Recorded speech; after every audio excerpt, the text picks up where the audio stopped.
What's up, savages? Welcome to the Grizzly Podcast, episode 7. Remember to like, comment, share, subscribe. Follow us on Instagram, guys. We post a lot of things on Instagram. We go live every once in a while. We post a lot of stories. So definitely follow us on all social media platforms. We got to get on TikTok, dude. I'm already on it. I'm trying to promote myself. A lot of topless videos. Anyway, today we got a heck of a guest. A little bit different from what we've done before. We've got a gold medalist, amazing baseball career, and we're going to talk to him about the sacrifices you have to make to get drafted right out of high school. What he did, what he's doing now. A true savage. Like you got to really think, what did you got drafted out of high school. Like out of high school, I was thinking about where I was going to go hang out, you know, like Publix, didn't you? Yeah, I was working at Publix, fucking in the deli. You know what I'm saying? This guy got drafted out of high school. So definitely a super savage, you know. So we're definitely going to talk with Lucas. Lucas Harrell gets a strikeout looking. I mean, getting drafted out of high school, what we were talking about earlier, is one of the big things is that I think from a young age I realized, like, hey, baseball was the avenue I wanted to take. I felt that's where I got my confidence from, and that's where I got, like, everything else. So the big thing for me is that loving a sport and being able to do that and put all my focus towards it, I think that's kind of what guided me and made me who I was. How old were you when you first touched the field? I was playing t-ball back in the day. I was probably probably 6 or 7. My dad took me to start playing t-ball, and then that developed into coach pitch. And then at 9U, actually I was 8, but I played up 1 year, and I played kid pitch. And that's when I really started realizing, like, hey, I really love this game. And where were you playing t-ball? Like, where are you from? So I grew up in Springfield, Missouri, and it's a small town. We're best known for Bass Pro. Shout out Bass Pro and Johnny Morris. The original Bass Pros in my hometown. The OG? The OG, yeah. The original. If you guys ever go to Springfield, go to Bass Pro. It's amazing. They just got a new Wonders of Wildlife museum. It's got like a big aquarium. You can swim with sharks. You can do all kinds of. Oh man, that's jeez. Yeah. I've seen videos of like people jumping in like the bass tank where you're not supposed to, but now in this one you can actually swim allowed. Yeah. So that video of the bass tank where that kid jumps in, that's in my hometown. Really? Yeah, where he jumps over and he slips when he gets out. Yes. Yeah, so you actually go down a little ledge and there's a sports section over there, and then they have like boats and stuff, kayaks and whatnot indoor, right down from where that happened. So when I saw that, I was like, oh, that's my hometown. That's awesome. So and Springfield, is that where the Simpsons are from too? Not the Simpsons. I think the Simpsons originally are Springfield, Illinois, because there's some kind of like power plant. Right. Yeah. Springfield, Illinois. There's a power plant there, but I'm not sure. Or Massachusetts. There's a Springfield in 48 states. Really? Yeah. There's a ton of them. There's a ton of them. Yeah. So you started. So then, when did they figure out you had an arm? So when I started pitching and I realized I was throwing hard, I was probably more early high school, like freshman year. Okay. I realized I had a pretty good arm. But besides that, like I was a shortstop and I like to hit, and I got really lucky. My dad worked really hard with me. My dad played small-time NAIA college baseball, and then I got my athletic ability from my mom. She was a tennis player. Really? And so my mom is an athlete. Yeah, she might be small, but she's an athlete. She's the athlete. What about further back? Any uncles or? Some of my other family. I probably have some family members that are athletes. Right now, off the top of my head, I can't think of any. But yeah, mom, and then my sister. My sister had some athletic ability. She was a little bit more raw. Gotcha. And she's an artist. She likes to draw and stuff. So okay. But going back to high school, so when I realized I was throwing harder, it was kind of fun because like you start noticing other kids watching you and stuff. So you realize like, hey, you stand up. I'm doing something.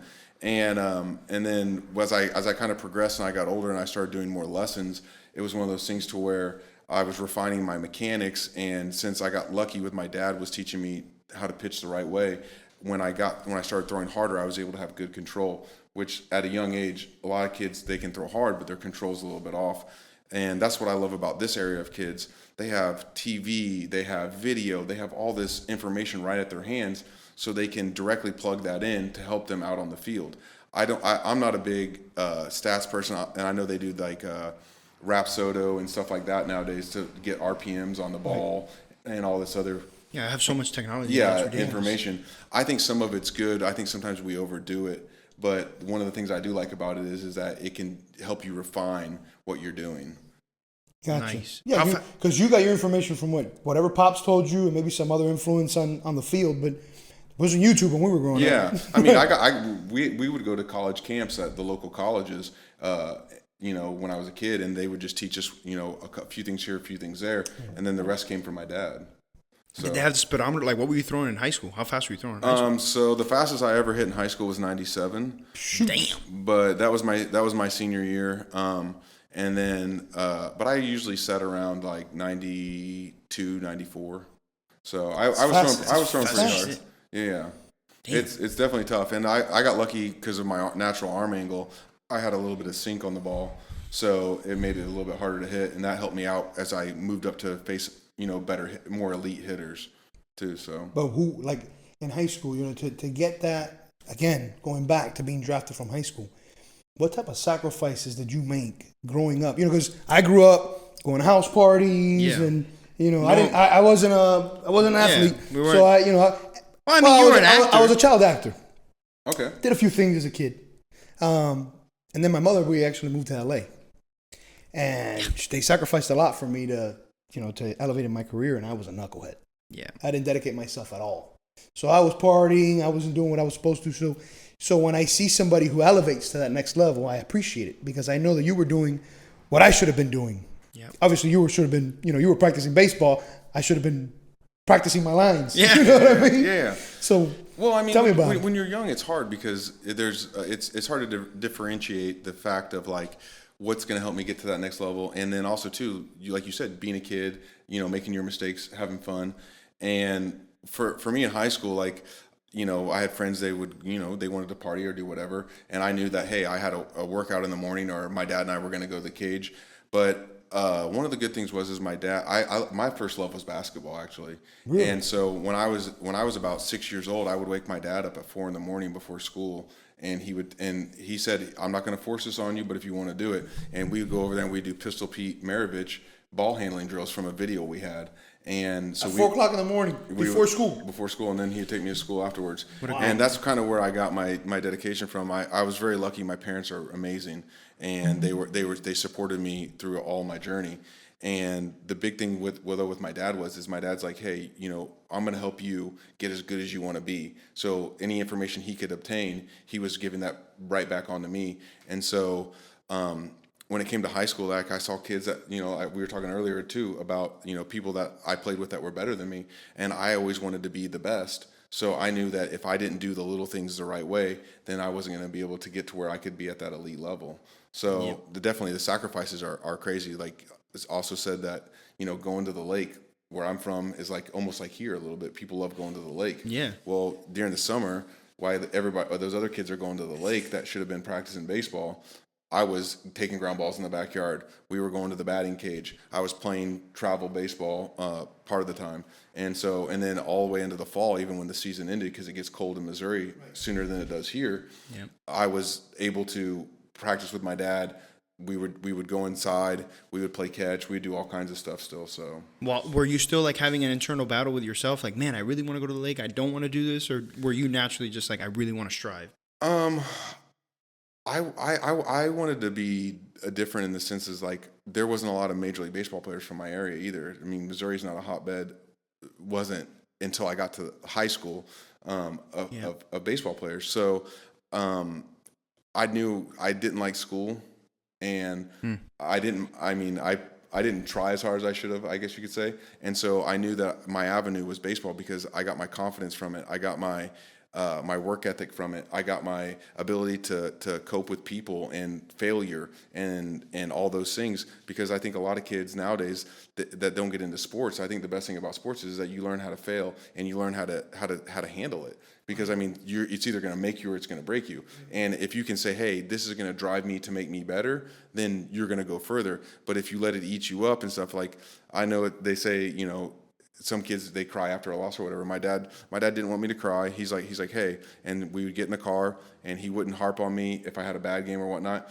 He would be like, hey, what do you think happened or whatever. We'd talk about it. And then sometimes I'd be like, hey, let's just take some ground balls. I remember after a game I had an error. I think it was my I don't know if it was my junior year, but then after the game, I was like, hey, we got to take some ground balls. That play should have been made. And so I got to perfect this. That came from you. Yeah, for me. So he never told you after a game, like, you played like shit, you sucked this time? No. I have a lot of embarrassment I would hold inside. Because, I mean, if you're out there and a ball's hit to you, everybody's looking at you. Yeah, if you're a pitcher and you throw a pitch and that guy hits a home run, it's like, everyone's like, dang, that guy just hit that home run. But they're looking at that pitcher and it's like, well, it's embarrassing. Yeah. And so, and as you get higher up, it gets more embarrassing because now you got people watching it on TV. Right, and it's like, oh man, you give up a home run. And one time, this is a crazy story. I had talked to one of my friends before the game, and I actually had a pretty good game, but I gave up a solo home run. And I was just thinking like, oh my God, my buddy's watching this. And I was like, got a lot of shit for that. I'm standing out there and I'm like, oh man, he's gonna call me up afterwards. He's gonna let me hear it. So where do you think that competitive nature came from? Like, was there somebody that, in a good way, right?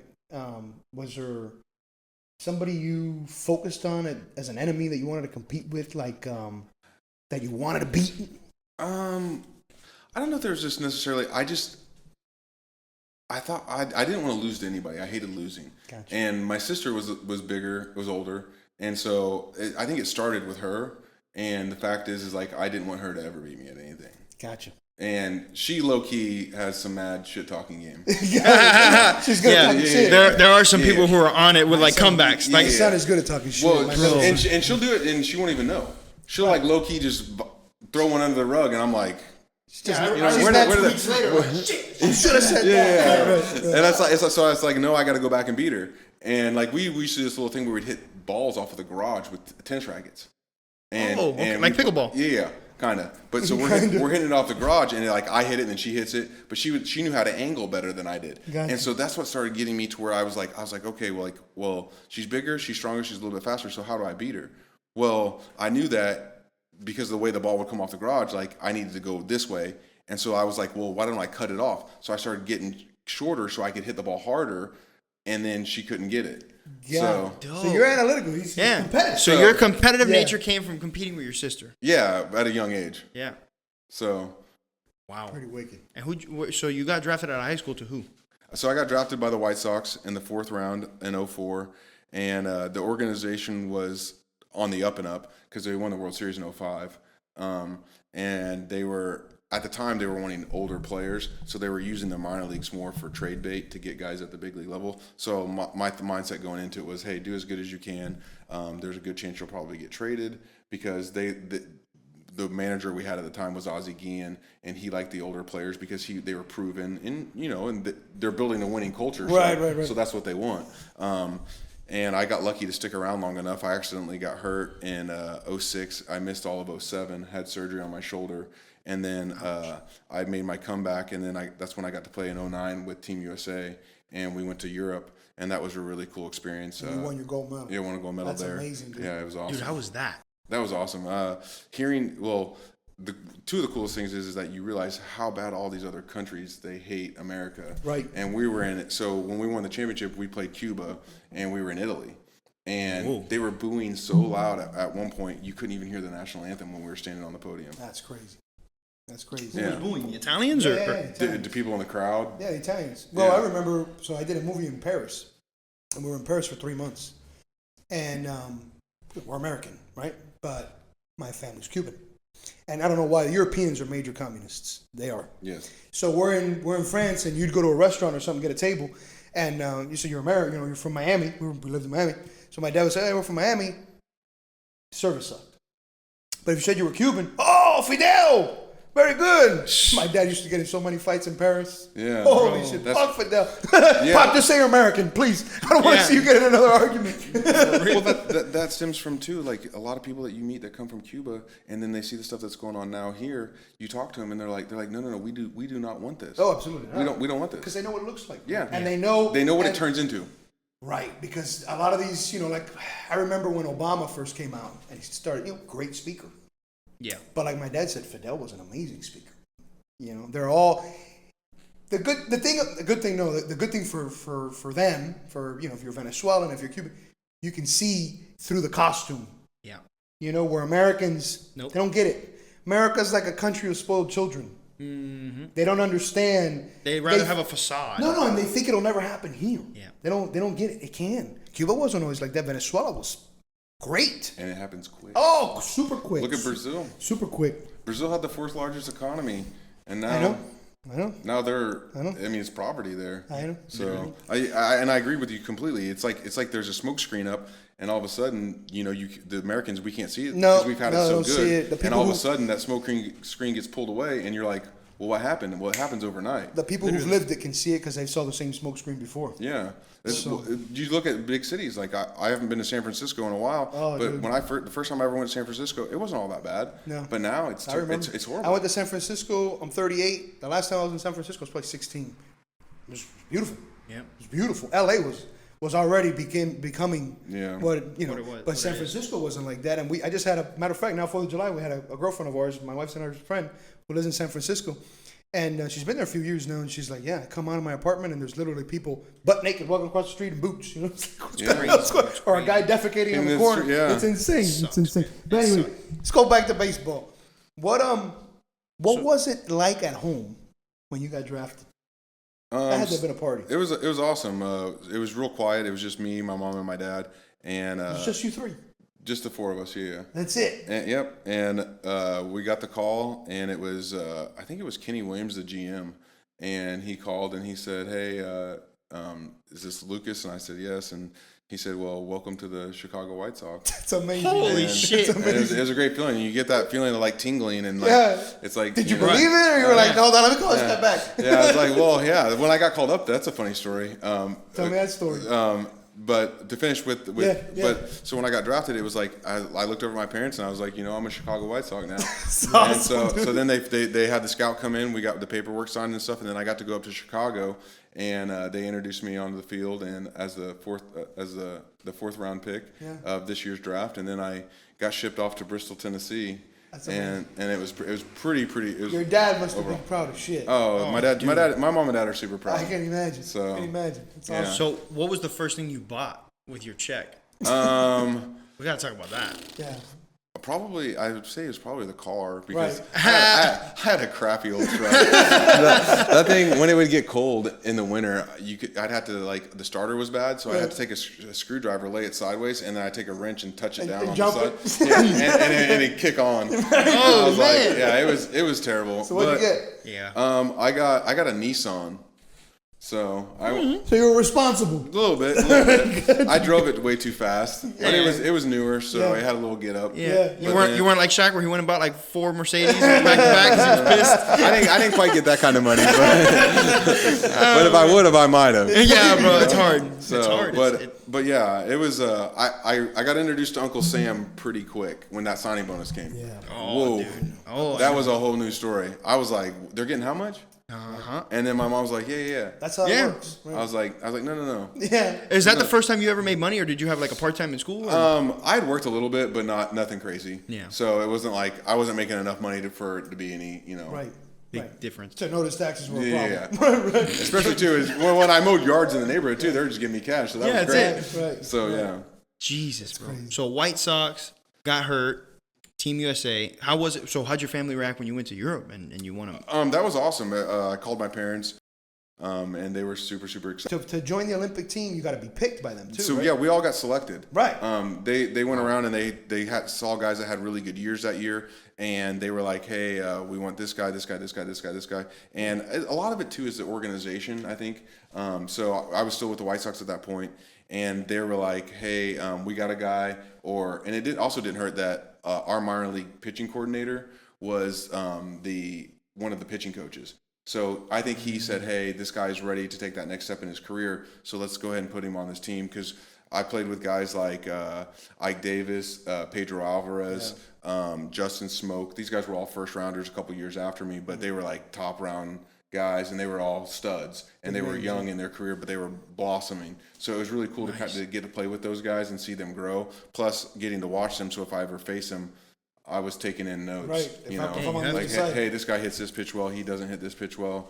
and it was just cool, you know. Did you use that to your advantage eventually in the future? Oh yeah. That's Especially awesome. especially against Alvarez, I would say the most. But he pistol whipped me to left field and hit an Oppo home run on a ball that should have gone foul. But I think they turned the fans on and it blew. even though there's no fans in Pittsburgh. So, but yeah. And then that happened that was 2009.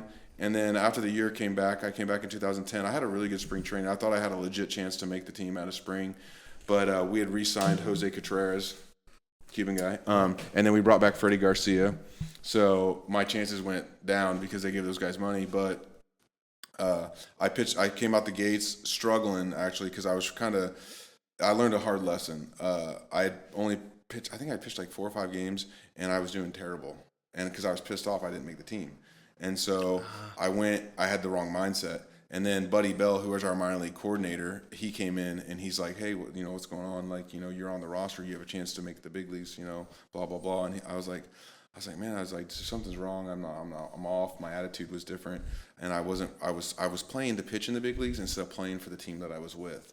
And so my mindset was like, every game I got to go out and ball or I'm not going to make it, versus saying, hey, right now you're in AAA. Pitch for this team, help them win, and then you'll get the chance. And so one of the big things I did was I said, I after talking to him, I was like, man, I've been thinking about this wrong. I went back to my apartment, and I was like, man, I got to figure something out. So then a couple more games went by, and I did all right. And then all of a sudden, I was like, all right, well, let's win here, and let's put this team first, and not think about the future, and let's do right now. And that really, really helped me take off, and I started pitching. Got your mind right. Yeah, I started pitching really, really well, and then right at the right time, because PV had gotten hurt, and then I got called up. But the day I got called up, actually, Buddy called me. We were in Louisville, and we were playing the Bats, and I was in Charlotte, so we were on the road, and I was like, I got a phone call. It's like 10:15. I'm supposed to meet a couple guys down in the lobby. We're gonna go get breakfast before we go to the stadium. And I was like, I got a call, and I'm like, man, I don't know this number. So I picked up, and I was like, hello. And he's like, hey, you're going to, congratulations, you just got called up to the big leagues. You're going to be pitching tonight against the Oakland Athletics. Tonight? Yeah, tonight. Tonight? Yeah. No heads up, dude? What do you mean? Yeah, because once you're still on the team, but you're in the AAA, right? Yeah. So now you pretty much just got promotion overnight. Yeah, exactly. That's awesome. And so I was kind of thinking BS. So I hang up. Yeah. And I don't say anything. So then the phone, about not even 30 seconds go by, the phone rings again. He's like, this is Buddy Bell. And, dude. And I was like, oh shit, I fucked up. You hung up on him? The first time. Oh my God. Yeah, so he called back. You thought it was a prank call. I thought it was one of my teammates in the lobby telling me to hurry the fuck up. Yeah, bro, that's fucked So up. I was like, I picked up the phone. I was like, hey, and he's like, he led off with, this is Buddy Bell. So then I knew, I was like, oh shit. Yeah, I just cut this dude off. And I was like, yeah. And he goes, hey, get all your stuff. They've already got your stuff at the clubhouse ready to go to the airport. Get your suitcase loaded up and everything. Whoa. They're gonna come. The clubhouse guys didn't come pick you up, take you to the airport. So then I go to the airport, and we're in Louisville. So there's only a couple flights going to Chicago. You were like, fuck Ex-Benedict. I gotta go. Yeah. It's a That's 7. wild. I think it was a 7:15 or a 7:35 start. My flight got canceled. So I'm panicking. I'm calling my parents. I'm like, crazier than this. My parents were driving from Springfield. They were still living in my hometown. They weren't living down here yet. And so they're driving up to Louisville. Well, Louisville, if you hit St. Louis, you just got to drive 4 more hours north and you're in Chicago. So my parents are on their way. So when I called my parents as I'm headed to the airport, I was like, my mom picked up and I said, what are you guys doing? And they're like, my mom's like, we're about to pull into St. Louis. And I said, just hop on 55 and keep heading north. Come get me. And my mom kind of hesitated for a second, and then she just starts screaming. You missed your flight, Lucas. No. This is before I told her I missed my flight. This is when I'm telling them I got called up. Oh shit. So then they're headed up to Chicago. So then about an hour later, an hour and a half later when I got to the airport, my flight got canceled. I call them up and they're like, I'm like, I don't know what to do. So then the lady's calming me down with the airlines because I'm freaking out. I'm telling her the whole situation. I'm like, this could be my one shot, and I don't want to miss it. Right. And so I end up getting on the next flight. I got up there. Well, my bags didn't make it. So I don't have my glove. I don't have my cleats. I don't have any of my stuff. So This is the MLB though, dude. They don't have a damn store in there. They just do. give you a bunch- Yeah, come on. They do. Come on, dude. They do. Yeah, but they're not broken in, bro. Like, it Yeah, don't fit.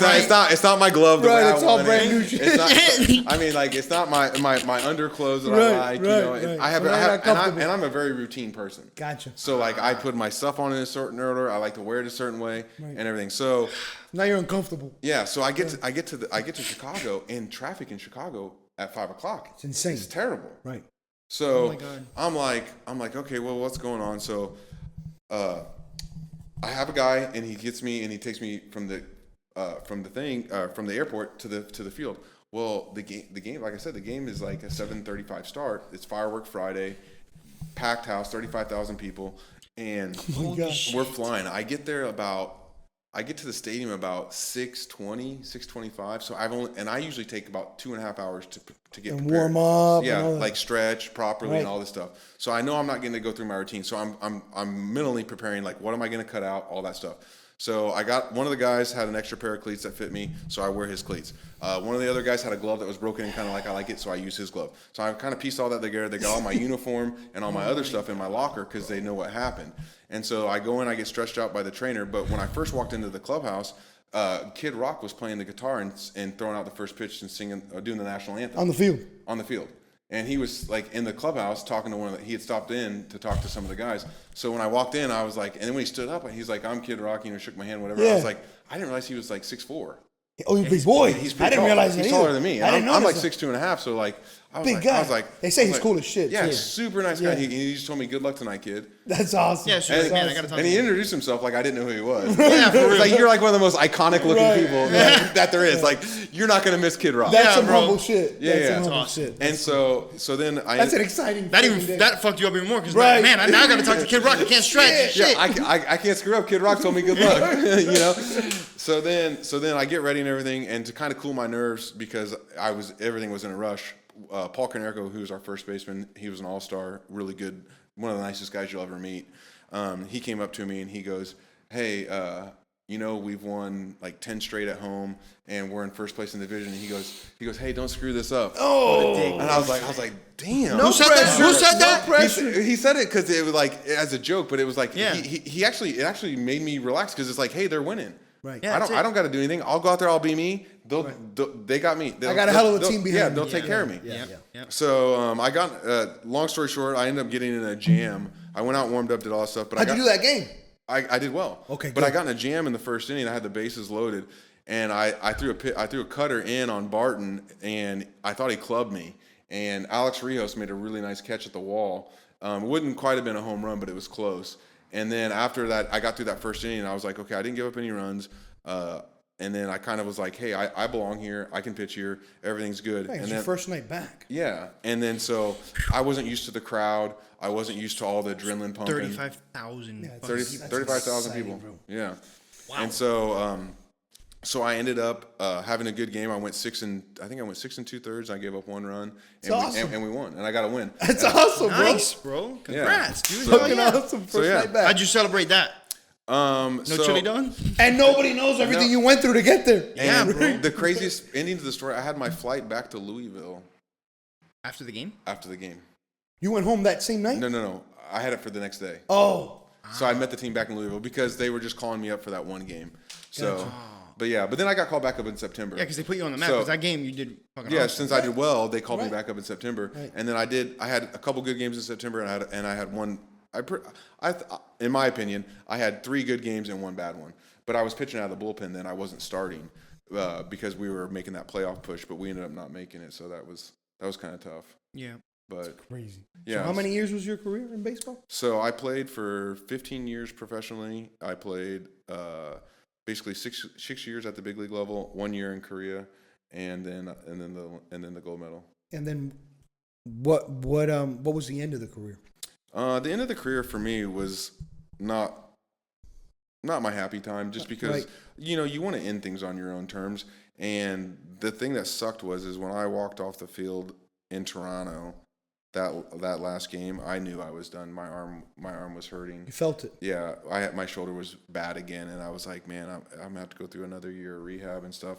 And I would have liked it to have ended a little bit better, but at the end of the day, I was, I was pretty blessed with what I got to do. You did. You did 15 years, bro. Yeah, a lot of people don't make it. Yeah. Yeah, I mean, the average pro career, I think, only lasts, I think it's like 3 or 4 years in baseball, and then at the big league level, I think the average career is like a year.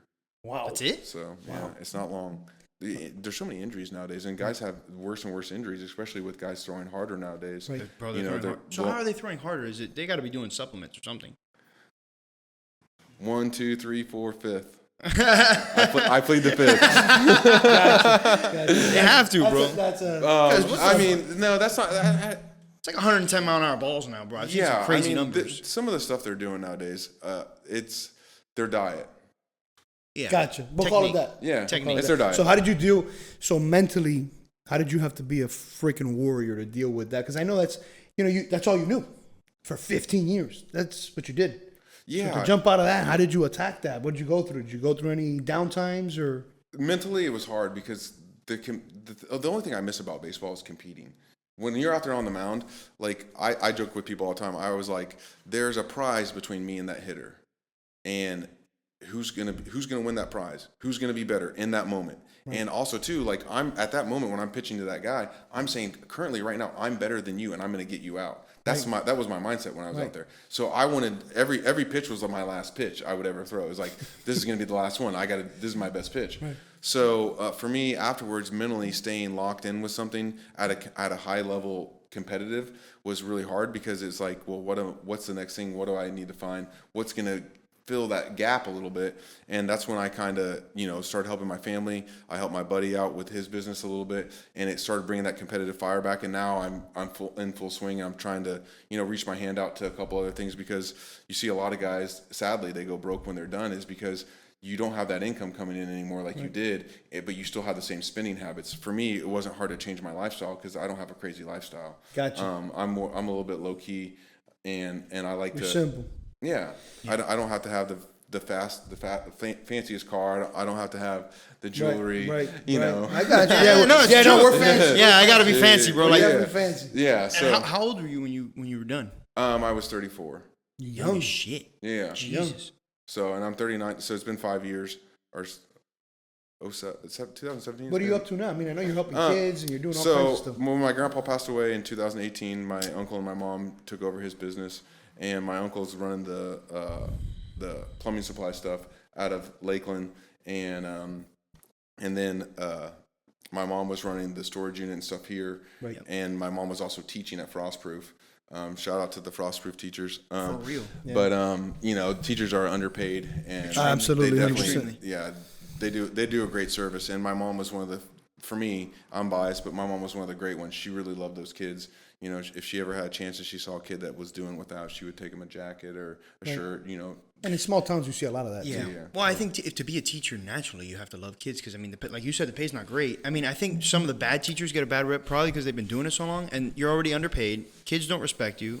Parents don't respect you. So it's like you just dwindle down, and the passion leaves. And kids are now more free at home to where there's no discipline structure to really parents aren't supporting the teacher to help discipline the kids. Nope. I mean, I don't know if it was the same for you guys, but if I ever got called into the office when I was at school, my parents went in and it was the teacher, the principal, and my mom versus me. Right. Yeah. Nowadays it's like the mom and the kid versus them. Right. Yep. And it's Always. a different story. Right. So, but and so I started doing the storage unit stuff. I helped that grow a little bit, and I've got that to a point to where that's going well. Awesome. And so now I'm able to step away.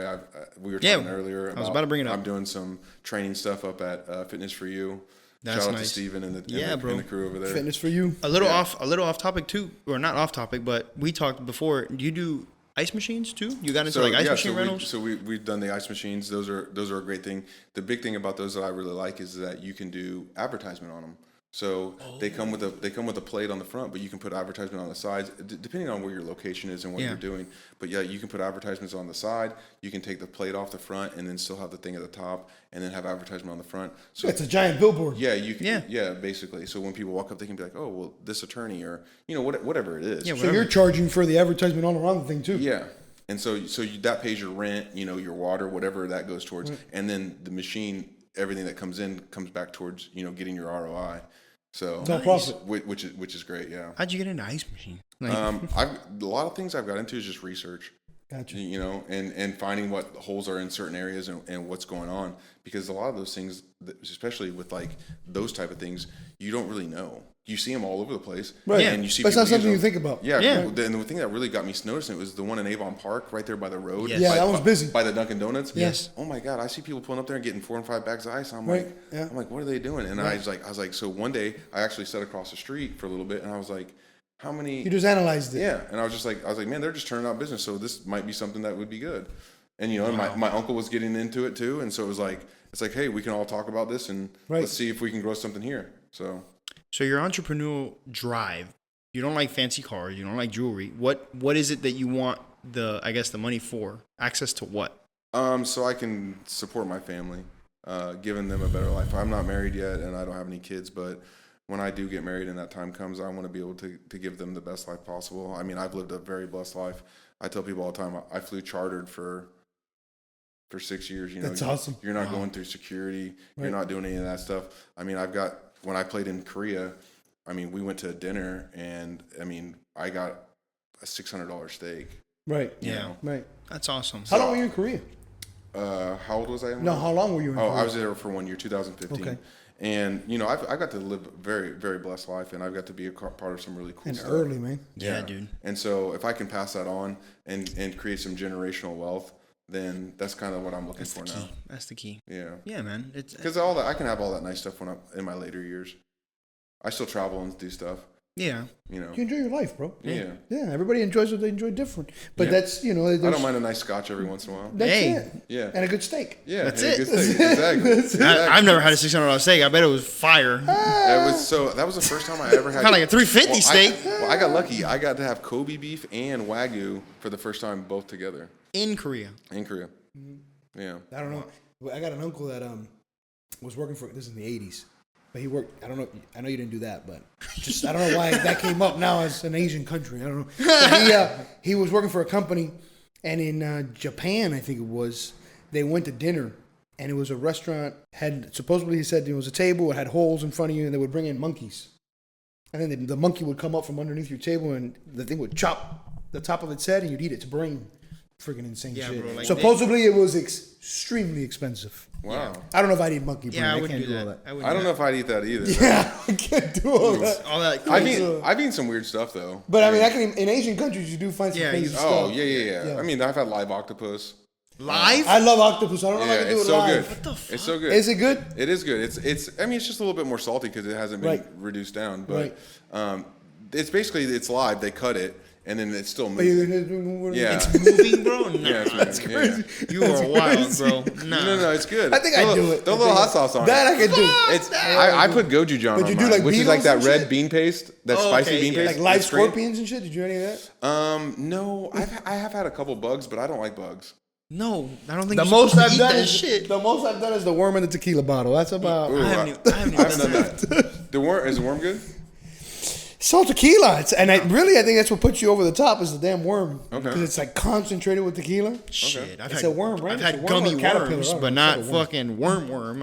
Leave me with the gummy worm. He said gummy worm soaked in tequila. Yeah, bro. Hell yeah, that's it. Fuck that. Candy.